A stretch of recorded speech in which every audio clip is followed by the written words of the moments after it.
Masharti makali ya Gachagua kwa upinzani is the main headline, the front page of Taifa Leo this morning. Rigathi asema kila kigogo wa upinzani anayetaka urais aonyeshe idadi ya wafuasi wake na aungwe mkono kitaifa. Kinaumana. Kati ya masharti mengine ya Gachagua kwa vinara wenzake wanaotaka kura za Mlima Kenya ni kutia saini mkataba wa maelewano, kupinga serikali hadharini na kushiriki majadiliano ya pamoja na wazi. Habari kamili katika ukurasa wa pili. Masharti makali ya Gachagua kwa upinzani. Vidokezo zaidi katika ukurasa wa mbele wa gazeti hili. Kuliko na badala ya si visawi. Kuliko na badala ya si visawi. Anasema kwamba jifahamishe mengi kuhusu matumizi ya lugha na uchambuzi wa fasihi katika ukurasa wa 13 wa gazeti hili. Serikali yanatembea imulikwe. Maseneta wahimiza tume ya EACC ichunguze Trans Nzoia baada ya ungamo la gavana. Na ushahidi zaidi kuhusu Shakahola. Shahidi asema hali ilikuwa ngumu katika mfungo, ikabidi baadhi wageukie ukahaba. And on the top strip, Chakwera sasa ainua mikono.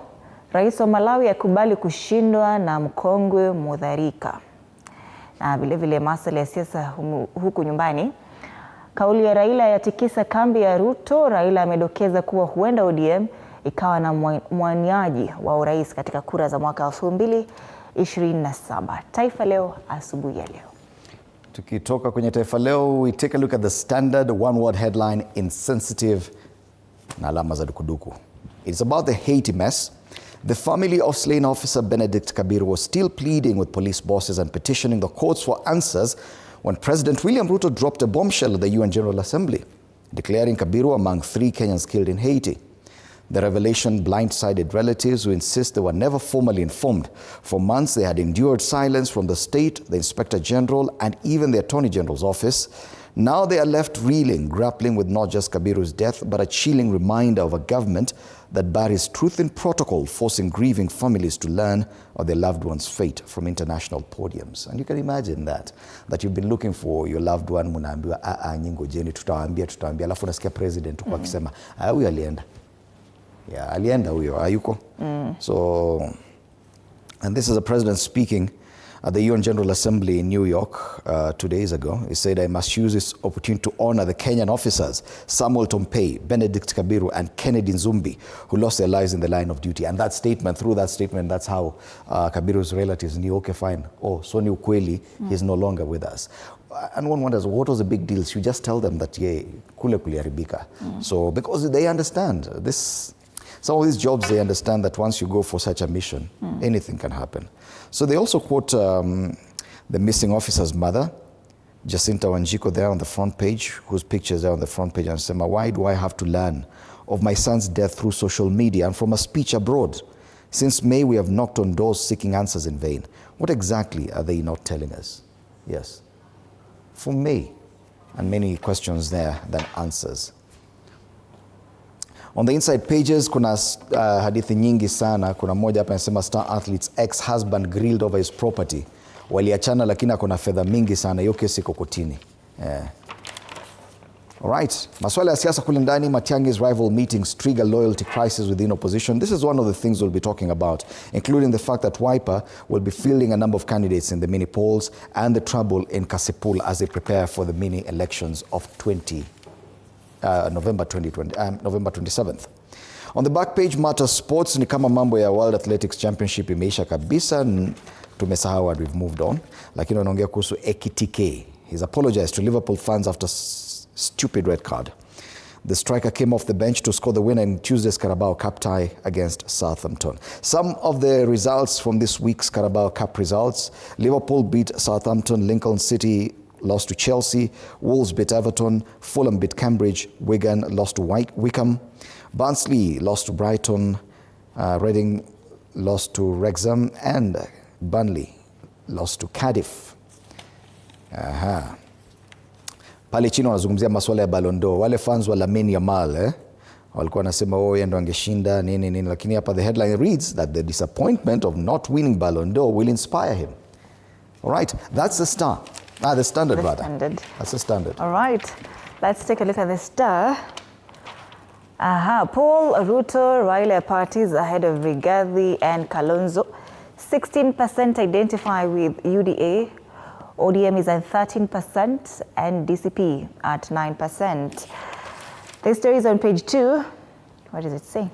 Wanasema President Ruto's United Democratic Alliance remains the most popular political party in Kenya. This is according to the latest TIFA opinion poll. The survey indicates that 16% of Kenyans identify with UDA, placing it ahead of Raila Odinga's ODM at 13% and the Democratic Congress Party, DCP, at 9%. And yes, this says something about DCP. It's the newest party. If it can actually become third, well, it says a lot about the party. Hata haina member of parliament moja elected. But people identify with it, 9%. Well, all right. Other stories on the front page of this newspaper. Mutumba Granny's 20-year fight for justice. Justice delayed. This is Wilson Mitumba Women's Group Grannies outside Milimani Law Courts yesterday over their missing file in a case that has been pending for the last 20 years. And the dispute involved the group and the National Police Service. National Land Commission confirmed the land was legally registered to the women's group.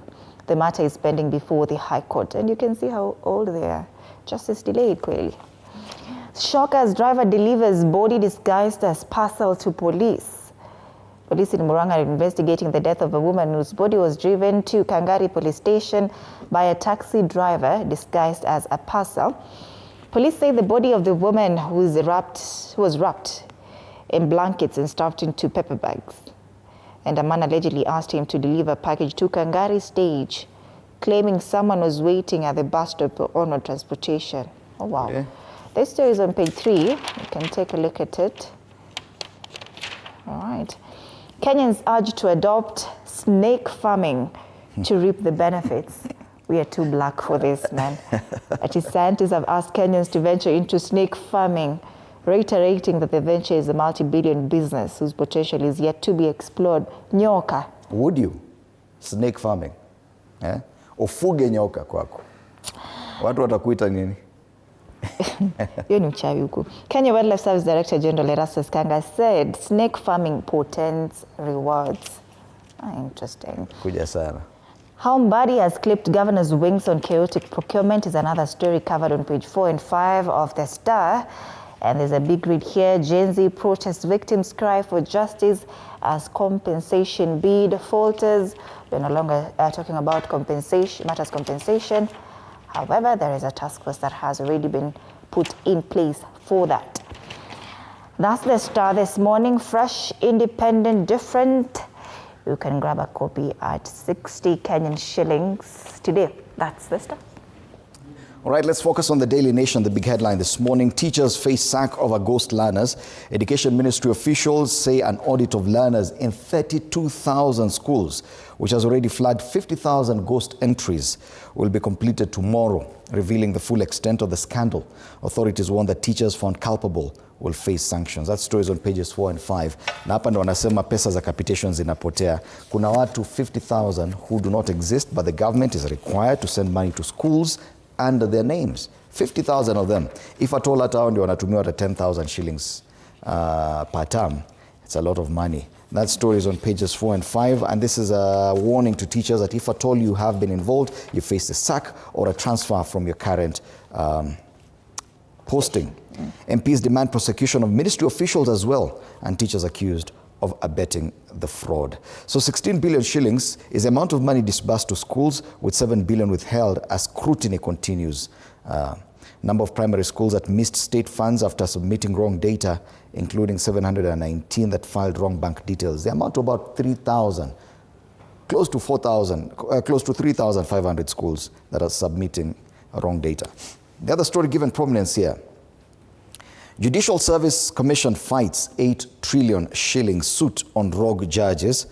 3 tech firms have sued the JSC, seeking 8 trillion. 8 trillion. Do you know what 8 trillion is? That's double our annual budget. They're seeking this much in compensation for loss of business, including allegedly caused by misconduct of 10 judges in a protracted dispute. The petitioners accuse the judiciary of entrenched impunity but the JSC led by Chief Justice Martha Koome has opposed the civil claim. Martha Koome ako hapa mbele anasema as administrative head of the judicial arm of government, this accusation, she failed to tame the entrenched impunity and malpractices rampant in the judiciary, and which the plaintiffs on several occasions brought to her attention, leading to gross injustice and massive losses against the plaintiffs. But najua the irony here is that you're accusing the judiciary and you're demanding 8 trillion shillings from them, but then you're coming to them to tell them, can you award this against yourself? Wewe ndo umenikosea, sasa nataka unilipe trilioni 8, lakini ni wewe ndo utasema yes, nitakulipa. Hata nyinyi. Anyway. Other stories, the president revealing fate of missing officer in Haiti. That story is also captured here. Pale juu Gachagua's conditions to opposition partners. Na hii ni ile tumepata kwenye front page ya Taifa Leo. Anasema hawa watu ni kama hawaongei kwa nguvu zaidi against the administration of the day. So amesema going forward lazima ukue clear. Yeah. Like kama uko na sisi lazima uzungumze against the administration. Lazima. Matter Sports, and this one is on the back page, page 31. This is Faith Cherotich, who won the world 3,000 meter steeplechase at the World Athletics Championships in Japan. Anazungumzia, anasema nini? It's just the beginning, ataendelea kupata medali zaidi. Sasa anazungumzia World Para Athletics Championships to Tokyo. Hawa ni wagani hawa? Para athletes demand equal pay, threaten games boycott. Okay. Nafikiri inakuja immediately after the World Athletics Championships. Ina start in New Delhi, India, kesho. Ini ya wale ambao wanajiita Paralympians, para athletes. That story is on back page of the Daily Nation. All right, moving on. People Daily, why Kenyans don't trust the church for political direction is another story on page 4, and members of the clergy are here as well with the president in front of State House. That story is on page 4, defiled pulpit, they say. Acha nikusomee paragraph moja hapo, wanasema that moral, for decades the church stood as a conscience of the nation, a sanctuary for the powerless and a voice that challenged the excesses of powers. The pulpit became a place where truth was spoken without fear and where Kenyans found courage to confront oppression. But that moral authority now appears weakened. Many Kenyans believe the church compromised itself by openly embracing Ruto's 2022 campaign. That is what the story is. Defiled pulpit. Matiang'i banks on Jubilee to ascend Mount Kenya. Tomorrow is the NDC. Yes. All right. How university students survive in today's harsh economy is another special feature on page 13. That's the People Daily. Finalize with the Matters Business. The Business Daily has this headline: banks squeezed depositors in new mega profits race. Banks have improved their profit margins. Unasikia kila mtu akisema there's no biashara ni mbaya, biashara ni mbaya. Banks are not saying that. The banks have actually improved their profit margins from lending by cutting the return paid out to term depositors faster than they have trimmed interest rates on loans to borrowers. Na unaambiwa ukiweka pesa yako kwa bank ni kama utapata pesa.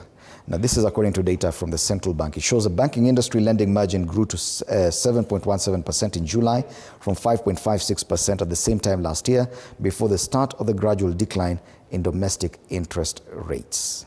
You can read more on that on page 2 of this paper.